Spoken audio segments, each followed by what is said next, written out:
तो दोस्तों आज हम फिर से आपके लिए लेकर आए देश और दुनिया की सभी ताजा बड़ी खबरें फटाफट एक एक कर विस्तार से आज आपको बताएंगे। तो वीडियो को अंत तक जरूर देखें दोस्तों। वीडियो बनाने में हमें काफी मेहनत लगी है, तो वीडियो को दिल से लाइक कर दे। जी हाँ दोस्तों, पहली खबर आपको हम बताएंगे कि रूस और यूक्रेन के जंग के बीच अमेरिका के राष्ट्रपति जो बाइडेन ने मॉस्को पर बोला बड़ा हमला। तो वहीं आपको बताएंगे दोस्तों की 370 खत्म करने को लेकर जम्मू कश्मीर के पूर्व मुख्यमंत्री महबूबा मुफ्ती ने केंद्र सरकार पर बोला बड़ा हमला। तो वहीं आपको बताएंगे दोस्तों कि पूर्व राज्यपाल डॉक्टर अजीज कुरैशी ने बाबरी और ज्ञानवापी मस्जिद पर दिया बड़ा बयान। तो वहीं आपको बताएंगे दोस्तों कि बीकेयू में फूट के बाद राकेश टिकैत और नरेश टिकैत की बड़ी मुश्किलें। तो वहीं आपको बताएंगे दोस्तों कि कुतुब मीनार की मुगल मस्जिद में नमाज पढ़ने पर लगी रोक, मुसलमानों में भारी गुस्सा। तो दोस्तों सभी खबरों की जानकारी एक एक कर विस्तार से बताएंगे दोस्तों। इससे पहले कि एक छोटी सी रिक्वेस्ट करेंगे दोस्तों, अगर आप भी निष्पक्ष पत्रकारिता का सपोर्ट करते हैं तो आप इस वीडियो को लाइक करके चैनल को सब्सक्राइब जरूर कर लीजिए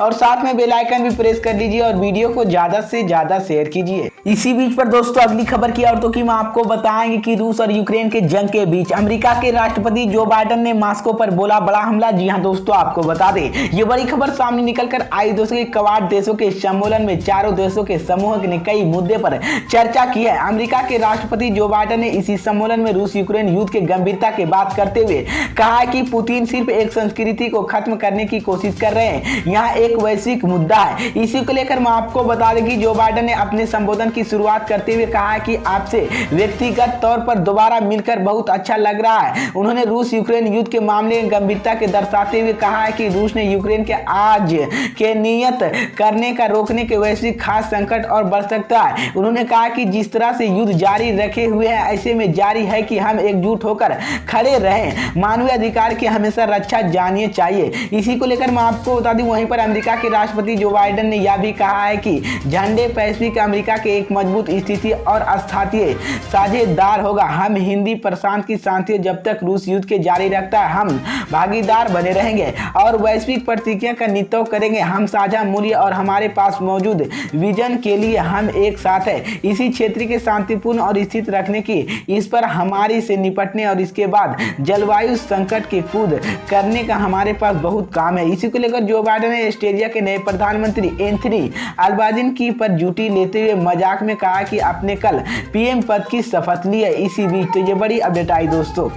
इसी बीच पर दोस्तों अगली खबर की और तो की मैं आपको बताएंगे कि 370 खत्म करने को लेकर जम्मू कश्मीर के पूर्व मुख्यमंत्री महबूबा मुफ्ती ने केंद्र सरकार पर बोला बड़ा हमला। जी हां दोस्तों, आपको बता दें ये बड़ी खबर सामने निकल कर आई दोस्तों की जम्मू कश्मीर के पूर्व मुख्यमंत्री महबूबा मुफ्ती ने भारतीय जनता पार्टी और प्रधानमंत्री नरेंद्र मोदी के खिलाफ जमकर हमला बोला। महबूबा मुफ्ती ने कहा कि जम्मू कश्मीर में धारा 370 को खत्म करने के मकसद अब साफ दिखाई दे रहा है कि यहाँ के लोग दार किनार कर रहे हैं, आर्थिक रूप से कमजोर बना दिया जा रहा है। इनकी सक्रियताएं चल रही, तलवार लाठियां और परीक्षण चला रही है। उत्तर प्रदेश और मध्य प्रदेश की क्या हो रहा है? मध्य प्रदेश में हिंदू भाई के मुसलमानों को समझकर उसकी हत्या कर दी गई है। अब धीरे धीरे ये फार्मूला पूरे मुल्क में अप्लाई कर रहे हैं। महबूबा मुफ्ती ने पीएम मोदी और बीजेपी पर हमला जारी रखते हुए आगे कहा कि ऐसे लगता है कि देश के मुख्यमंत्री हमें हेड लग रही है। इसी को लेकर मैं आपको बता दें कि राज्य के मुख्यमंत्री मुसलमानों से ज्यादा परेशान कर सकता है। इसी को लेकर मैं आपको बता दें कि महबूबा मुफ्ती ने मीडिया और जुडिशरी पर भी सवाल उठाते हुए कहा कि न्यायालय मीडिया के जिन लोगों की इन घटना के बारे में सरकार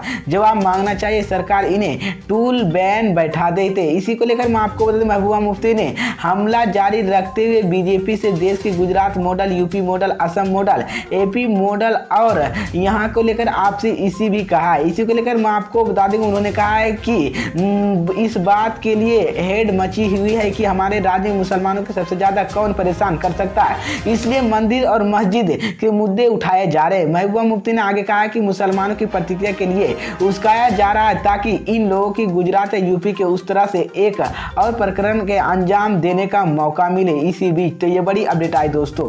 इसी बीच पर दोस्तों अगली खबर की और तो की मैं आपको बताएंगे कि पूर्व राज्यपाल डॉक्टर अजीज कुरैशी ने बाबरी और ज्ञानवापी मस्जिद पर दिया बड़ा बयान। जी हां दोस्तों, आपको बता दें ये बड़ी खबर सामने निकल कर आई दोस्तों की यूपी के पूर्व राज्यपाल डॉक्टर अजीज कुरैशी ने निजी कार्यक्रम के बुलंदशहर के सिकंदराबाद पहुंचे। इसी दौरान मीडिया से बातचीत करते हुए अजीज कुरैशी ने मोदी सरकार पर जमकर हमला बोला है। उन्होंने कहा कि मोदी सरकार इंसानियत के बांटने की काम कर रही, जब कोई सरकार नाकाम हो जाती है तो लोगों की मजहब अफीम चटाई जाती है। इसी लेकर मैं आपको बता दी गया। डॉक्टर अजीज कुरैशी ने आगे कहा कि दुर्भाग्यवती हमारे प्रधानमंत्री और गृह मंत्री, उनके तरफ से ऐसे लोगों की निंदा करने के लिए एक शब्द नहीं आता है। उन्होंने दावा किया कि अयोध्या के फैसला अवस्था बुनियाद पर हुआ है, कानून के मुताबिक। वहीं सुप्रीम कोर्ट ने फैसले पर देश की एक बड़ी आबादी मानती थी, लेकिन कानून के हिसाब से सारे सबूत जो थे वो मुसलमानों के हक में थे। उन्होंने कहा कि ये बात बोल रहा हूं कि मैं मुसलमानों की फिर से मान लिया कि कोर्ट का फैसला एक मुसलमानों में नहीं कहा कि राम मंदिर नहीं बनाना चाहिए। बस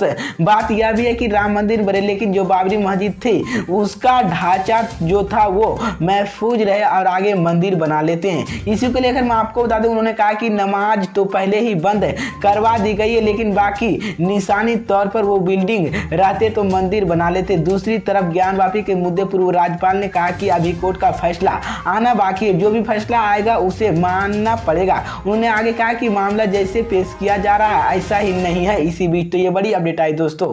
इसी बीच पर दोस्तों अगली खबर की औरतों की मैं आपको बताएंगे कि बीकेयू में फूट के बाद राकेश टिकैत और नरेश टिकैत की बड़ी मुश्किलें। जी हां दोस्तों, आपको बता दें ये बड़ी खबर सामने निकलकर आई दोस्तों कि भारतीय किसान यूनियन में फूट के बाद टिकैत बंधुओं की मुश्किलें बढ़ गई है। दोनों किसान नेता अब सरकारी जमीन हड़पने के आरोप की ढांचा का सम्मान कर रहा है। यूपी के मुजफ्फरनगर जिले में सिलसिले गाँव के लिए रहने वाले राहुल मुखिया के आरोप लगाया कि बीकेयू के प्रमुख नरेश टिकैत और उनके भाई राकेश टिकैत ने सरकारी जमीन अवैध रूप से कब्जा किया है। इसी को लेकर मैं आपको बता दें कि राहुल मुखिया ने आरोप लगाया कि एक दशक पहले इस सिलसिले में तालाब बनाने की सरकारी द्वारा भूमि पर्सनल अटवित किया गया था। हाल ही में टिकैत भाइयों की तालाब से मिट्टी में भर दिया गया था और उस पर अवैध रूप से आवासीय संपत्ति निर्माण किया गया है। इसी को लेकर मैं आपको बता दें कि मैंने इसी मुद्दे के बारे में जिला स्तर अधिकारियों की लिखित सूचित किया गया तो और केंद्रीय राज्य मंत्री डॉक्टर संजीव बलियान को भी स्थिति अवगत कराया, लेकिन कोई कार्रवाई नहीं की। इसी को लेकर तो ये बड़ी अपडेट आई दोस्तों की मैं आपको बता दें, उन्होंने कहा है कि मैं मुखिया यह भी चेतावनी दी है कि यदि इसी मामले की जिला प्रशासन द्वारा कई कार्रवाई नहीं की गई तो यह न्याय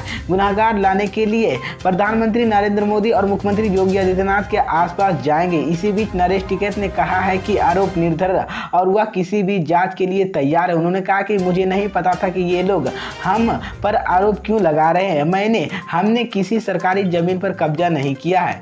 इसी बीच पर दोस्तों अगली खबर की औरतों की मैं आपको बताएंगे कि कुतुब मीनार के मुगल मस्जिद में नमाज पढ़ने पर लगी रोक, मुसलमानों में भारी गुस्सा। जी हां दोस्तों, आपको बता दें ये बड़ी खबर सामने निकलकर आई दोस्तों कि कुतुब मीनार परिसर में स्थित मुगल मस्जिद में एएमआईएम ने नमाज पढ़ने के रोक लगा दी। यहीं पर दावा किया कि मस्जिद में इमाम मौलाना शेर मोहम्मद ने किया है। उन्होंने बताया है कि वो पिछले 47 वर्षों से मस्जिद के इमाम है। दिल्ली वक्फ बोर्ड द्वारा उन्होंने नियुक्त किया गया है कि ऐसे पहली बार हुआ कि परिसर में स्थित मस्जिद में नमाज पढ़ने पर रोक लगाई गई है।